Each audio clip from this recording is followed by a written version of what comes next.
میرے پیارے آقا صلی اللہ تعالی علیہ وسلم کے پیارے دیوانوں، بہت سارے لوگ اپنے مال کی فراوانی کی بنیاد پر یہ تصور کرتے ہیں کہ ہم سے زیادہ خوش نصیب کون ہوگا۔ تو میں آپ کو ایک چھوٹے سے جملے میں سمجھا دوں، خوش نصیب وہ ہے جو غریب بھلے ہو لیکن اللہ نے جسے سکون کی دولت عطا فرما دے، اور کم نصیب وہ ہے جس کے پاس سب کچھ ہے لیکن سکون کی دولت نہیں۔ پروردگار جل جلالہ سے دور ہو کر، گناہوں میں ڈوب کر انسان کبھی بھی اطمینان و چین کی دولت حاصل نہیں کر سکتا۔ آج ہم دیکھ رہے ہیں العیاذ باللہ، دن بدن گناہوں کے سیلاب کے اندر انسان ڈوبتا جا رہا ہے، انسان تباہ ہوتا جا رہا ہے، انسان برباد ہوتا جا رہا ہے۔ میرے پیارے آقا صلی اللہ تعالی علیہ وسلم کے پیارے دیوانوں، اللہ سے بندہ اتنا دور ہوتا جا رہا ہے کہ اب قریب ہونے کا جذبہ بھی ختم ہو گیا، قریب ہونے کی کوشش بھی ختم ہو گئی، اور اگر کسی اعتبار سے مسجد میں چلا بھی جاتا ہے تو جسم تو مسجد میں ہوتا ہے لیکن دل کہیں اور گھوم رہا ہوتا ہے۔ نماز پڑھ کر کے بھی اسے سکون نہیں، سجدہ کر کے بھی اسے اطمینان نہیں، تلاوت کر کے بھی اسے اطمینان نہیں۔ میرے پیارے آقا صلی اللہ علیہ وسلم کے پیارے دیوانوں، گویا سچویشن ایسی ہو گئی ہے کہ ہمارا رابطہ، ہمارا کنیکشن اپنے رب سے بظاہر کمزور سے کمزور ترین ہوتا جا رہا ہے، لیکن اللہ اپنے بندوں سے بڑی محبت فرماتا ہے، بے انتہا محبت فرماتا ہے، بے حساب محبت فرماتا ہے۔ وہ یہی چاہتا ہے کہ بندے مجھ سے جڑے رہیں، بندے میرے قریب آئیں، مجھ سے اپنے رابطے کو مضبوط کریں۔ میرے پیارے آقا صلی اللہ علیہ وسلم کے پیارے دیوانوں، اگر ہم ماضی کی زندگی کا جائزہ لیں اور تاریخ کے اوراق کو الٹ کر کے دیکھیں تو ہماری عقل دنگ رہ جاتی ہے۔ سال ہا سال کے بعد کہیں کوئی سیلاب آتا، کبھی کبھی ایسا ہوتا 10 سال نکل جاتے، ایک جنریشن چلی جاتی، لیکن زلزلے کا خیال بھی اور تصور بھی اس کے ذہن میں نہیں ہوتا۔ لیکن آج پوزیشن کیا ہے؟ شاید ہی کوئی سال ایسا ہو جس سال کے اندر کہیں زلزلہ نہ آتا ہو، کہیں سیلاب نہ آتا ہو، کہیں بجلی نہ گرتی ہو، کہیں جو ہے وہ بادل نہ پھٹتا ہو۔ آج سال میں کبھی 1 مرتبہ، کبھی 2 مرتبہ یہ ساری چیزیں ہو رہی ہیں اور ہم اسے محسوس کر رہے ہیں۔ لیکن آئیے میں آپ کو سمجھاؤں، یہ اللہ عز و جل کیوں فرما رہا ہے، یہ اللہ عز و جل یہ سیلاب کیوں لا رہا ہے، یہ تباہیاں کیوں مچ رہی ہیں، یہ پریشانیاں کیوں ہو رہی ہیں؟ یہ آئی اوپن کرنے کے لیے، آنکھ کھولنے کے لیے کہ بندو تم سمجھتے ہو تم طاقتور ہو، تم سمجھتے ہو جیسا تم چاہو ویسا ہو جائے، نہیں، طاقتور میں ہی ہوں، میں جو چاہوں گا وہی ہوگا، جیسا چاہوں گا ویسا ہی ہوگا۔ اسی کو قرآن نے مینشن کیا، اور آج میں آپ کو سمجھانے کی کوشش کروں گا کہ ہم جو اپنے رب سے بہت دور ہو چکے ہیں، اپنے رب سے جو فاصلہ ہمارا بڑھ چکا ہے، اپنے رب کو جو ہم ناراض کر چکے ہیں، آج کے دن انشاءاللہ اس اجتماع میں پوری کوشش کریں گے کہ سیکھنے کے بعد دعا کے ذریعے اپنے رب کو منانے کی انشاءاللہ کوشش کریں گے۔ اب آئیے، پہلے زمانے کے اندر کہیں 10 سال کے اندر کہیں کوئی تباہی کا منظر آتا، اب کیوں سال میں 1-2 مرتبہ آتا ہے؟ اسی کو قرآن نے مینشن کیا۔ وہ کون سی چیز ہے، وہ کون سی پریشانی ہے جس کا سبب اور جس کا علاج اللہ نے اپنی کتاب میں نہ رکھا ہو؟ ہم کم نصیب ہیں، کچھ سبق نہیں سیکھتے، مست ہیں اپنی زندگی کے اندر۔ اسی کو قرآن مقدس نے مینشن کیا، اولا یرون، کیا انہیں نہیں سوجھتا؟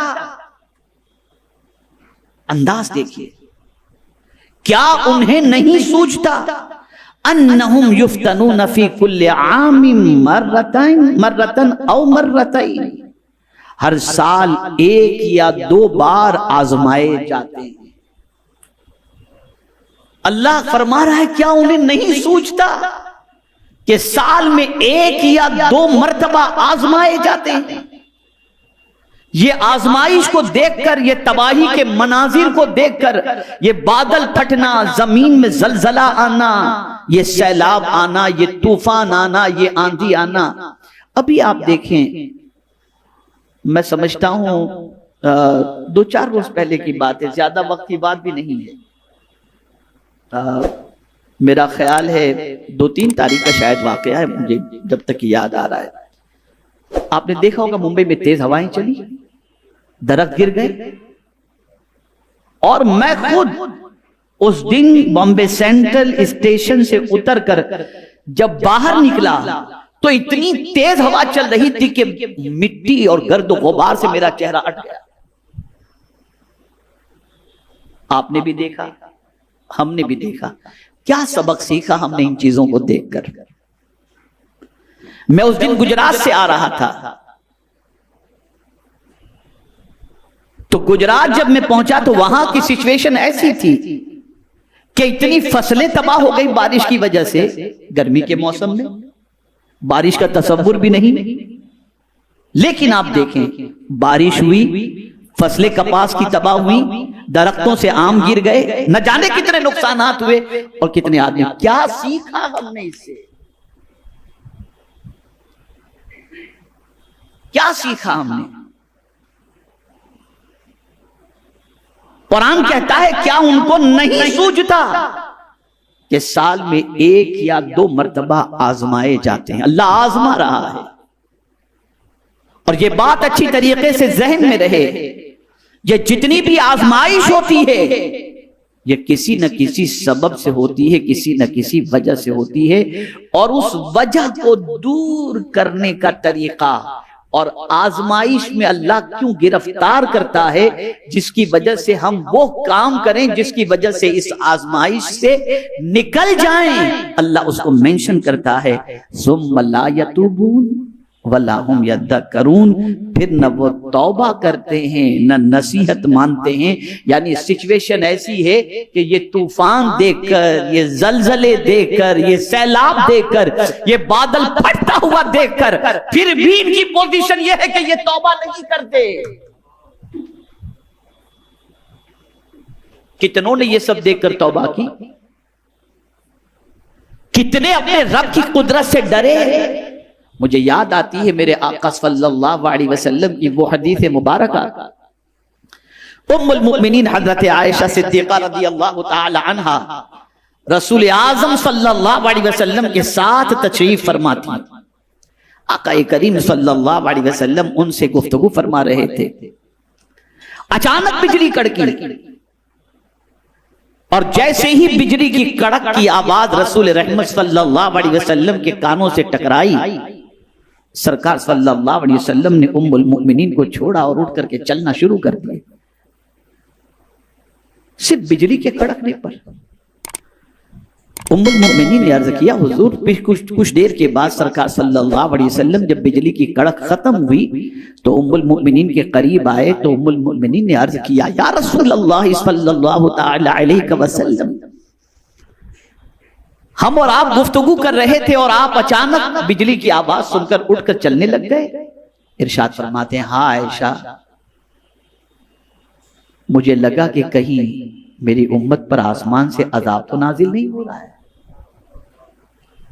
یہ بجلی کی کڑک کو دیکھ کر سرکار یہ سوچ رہے ہیں، اور ہمارا حال کیا ہے؟ طوفان کو دیکھ کر، سیلاب کو دیکھ کر ہم توبہ کی طرف مائل نہیں ہو رہے، ہم گناہ چھوڑ نہیں رہے، ہم اللہ کو منانے کی کوشش نہیں کر رہے۔ ہمارا حال تو اتنا برا ہو چکا کہ اب تو قبرستان جا کر کے جہاں عبرت حاصل کرنی چاہیے وہاں بھی عبرت حاصل کرنے کو ہم تیار نہیں ہیں۔ دنیا کی محبت کا غلبہ ہم پر اتنا ہو چکا ہے کہ ہم اس کی محبت کے اندر اتنے فدا اور فنا ہو چکے کہ اب بندے دنیا بن گئے، بندے آخرت نہ بن سکے۔ تو یہ ساری چیزیں اس لیے ہو رہی ہیں تاکہ ہم اللہ کی بارگاہ میں توبہ کریں، رجوع کریں۔ اللہ ہمیں دکھا رہا ہے، سال میں 2 مرتبہ ہمیں آزما رہا ہے، 1 یا 2 مرتبہ ہماری آزمائش ہو رہی ہے۔ اے رسول اعظم صلی اللہ علیہ وسلم کے دیوانوں، اب آئیے میں آپ کو بتاؤں یہ توبہ ہے کیا؟ یہ توبہ ہے کیا؟ بہت اچھی طرح سے سمجھیے گا۔ اللہ کو منانا ہے، اللہ کو راضی کرنا ہے، تو کیسے راضی کیا جا سکتا ہے؟ یہ توبہ ہے کیا؟ کیا صرف استغفر اللہ پڑھ لینا توبہ ہے؟ گال پہ 2 تماچے مارنا اور کان پکڑ لینا یہ توبہ ہے؟ یا زبان سے چند الفاظ کا ادا کر دینا یہ توبہ ہے؟ اتنی توبہ سستی نہیں ہے۔ توبہ کسے کہتے ہیں؟ توبہ کا معنی کیا ہوتا ہے اسے سمجھو۔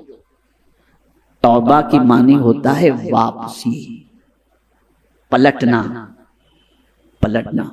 اور توبہ کے معنی ہوتا ہے شرمندہ ہونا۔ التوبۃ الندامۃ، توبہ کے معنی ہوتا ہے شرمندہ ہونا۔ توبہ کے معنی ہوتا ہے رجوع کرنا۔ کیا مطلب؟ اللہ عز و جل چاہتا ہے کہ میرے بندے، تو جو مجھ سے دور ہو چکا تھا واپس میرے پاس آ جا، اور مجھ سے قریب ہونا اور میری طرف واپسی کا ذریعہ یہ ہے کہ تو مجھے چھوڑ کر گناہوں سے قریب ہو چکا تھا، اب توبہ کر کے مجھ سے قریب ہو جا، توبہ کر کے مجھ سے قریب ہو جا، آ جا، تو واپس آ جا میرے بندے، آ جا میرے پاس۔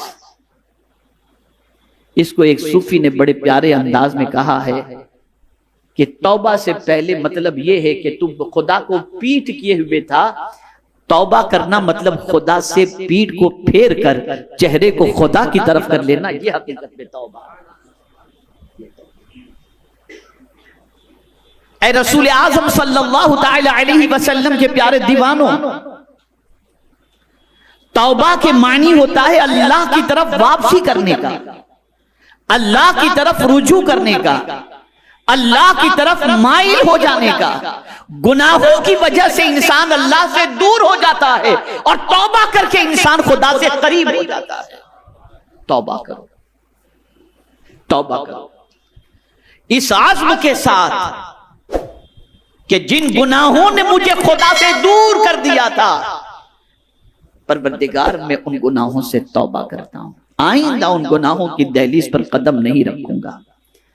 جہاں لفظوں کے ذریعے انسان توبہ کرتا ہے اور اللہ کی طرف واپسی کا ارادہ کر لیتا ہے، وہیں پر جو گناہ ہوئے تھے اس کے بارے میں وہ شیم فیل بھی کرے، شرمندگی بھی اس کے اندر ہو کہ میں کھاتا رب کا ہوں، پیتا رب کا ہوں، زندگی میرا مولا مجھے دیا، یہ مجھ سے کیا ہو گیا کہ میں نے اپنے رب کی نافرمانی کی۔ اس گناہ کا تصور اور اللہ کے احسان کے تصور کی بنیاد پر اس کے اندر شرمندگی ہو کہ مجھ سے گناہ ہو کیسے گیا۔ میں جب اللہ کا بندہ ہوں، اللہ کا رزق کھاتا ہوں، زندگی اس نے عطا فرمائی، یہ شرمندگی اس کے اندر محسوس ہونی چاہیے، موجود ہونی چاہیے۔ میں آج دیکھتا ہوں بہت سارے لوگ توبہ کے الفاظ کو استعمال کرتے ہیں، شرمندگی قطعی طور پر نہیں، ندامت نہیں، افسوس نہیں،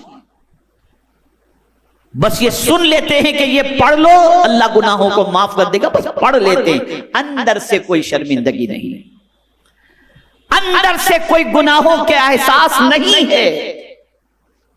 تو سچی توبہ یہ ہے کہ واپسی کا تصور ہو، اور جس گناہ سے توبہ کر رہے ہو اس سے اس کی طرف کبھی جانے کا خیال بھی اب نہ آئے، اس تصور کے ساتھ توبہ کرو۔ پھر شرمندگی یہ دوسری شرط ہے، اور تیسری شرط یہ ہے جس سبب سے تم گناہ میں گرفتار ہوئے تھے وہ سبب چھوڑ۔ موبائل کی وجہ سے گناہ میں گرفتار ہوئے تھے، کوئی چیز دیکھ کر موبائل کے اندر تم گناہ میں گرفتار، چھوڑ دو اسے، اب وہ چیز نہیں دیکھو، وہ ایپ ڈیلیٹ کر دو، اس گناہ کی طرف نہ جاؤ۔ جس دوست کی وجہ سے گناہ میں گرفتار ہوئے تھے چھوڑ دو اس دوست کو، جس لڑکی کی وجہ سے گناہ میں گرفتار ہوئے تھے چھوڑ دو اسے، جس جگہ پر گناہ میں گرفتار ہوئے تھے چھوڑ دو اس جگہ پر جانا۔ جب تک کہ یہ نہیں کرو گے اس وقت تک سچی توبہ نہیں، سچی توبہ نہیں۔ مجھے یاد آ رہا ہے حضرت عبداللہ ابن مبارک رضی اللہ المولا تبارک و تعالی عنہ ایک نوجوان کو دیکھتے ہیں، راستے کے ایک کنارے پر کھڑے ہو کر کے وہ رو رہا ہے، گریہ و زاری کر رہا ہے۔ حضرت عبداللہ ابن مبارک رضی اللہ تعالیٰ عنہ نے سمجھا یا تو اس کے پیسے گم ہو گئے ہیں یا کسی کے انتظار میں کھڑا ہے اور آنے والا ابھی تک پہنچا نہیں جس کی وجہ سے وہ رو رہا ہے. تو آپ اس روتے ہوئے بندے کو دیکھتے رہے. کافی دیر کے بعد وہ بندہ نہ وہاں سے ہلا اور نہ کوئی اس سے ملنے آیا. اس کی آنکھوں سے آنسو ویسے ہی جاری تھے. تو حضرت عبداللہ ابن مبارک رضی اللہ تعالیٰ عنہ پہنچے, اس کی پیٹھ پر ہاتھ رکھا, وہ پلٹ کر دیکھا. حضرت نے فرمایا بیٹا کیوں رو رہے ہو؟ سنیے آپ سچی توبہ کسے کہتے ہیں. اس نے کہا حضور, حضرت عبداللہ ابن مبارک نے فرمایا کیا تیرے پیسے گم ہو گئے یا کسی کا انتظار تو کر رہا ہے, اس کو آنے میں تاخیر ہو رہی, کس وجہ سے رو رہا ہے؟ کہا نہیں حضور, نہ پیسوں کا مسئلہ ہے نہ کسی اور کا مسئلہ ہے. اب آپ نے پوچھ لیا تو بتاتا ہوں کہ میں کیوں رو رہا ہوں. رو اس لیے رہا ہوں, یہی وہ جگہ ہے جہاں پر مجھ سے ایک زمانے پہلے ایک گناہ سرزد ہو گیا تھا. اسی جگہ پر آج جب میں یہاں پہنچا تو مجھے وہ گناہ یاد آ گیا. اب یہ زمین گناہ میرا لکھ چکی ہے, یہ زمین گناہ پر میری گواہ ہے. میں رو اس لیے رہا ہوں کہ میرے آنسوؤں سے اس گناہ کے دھبے کو مٹا دوں, آنسوؤں سے اس گناہ کے دھبے کو مٹا دوں تاکہ گناہ کا نشان ختم ہو جائے. یہ اللہ والوں کی سوچ ہے.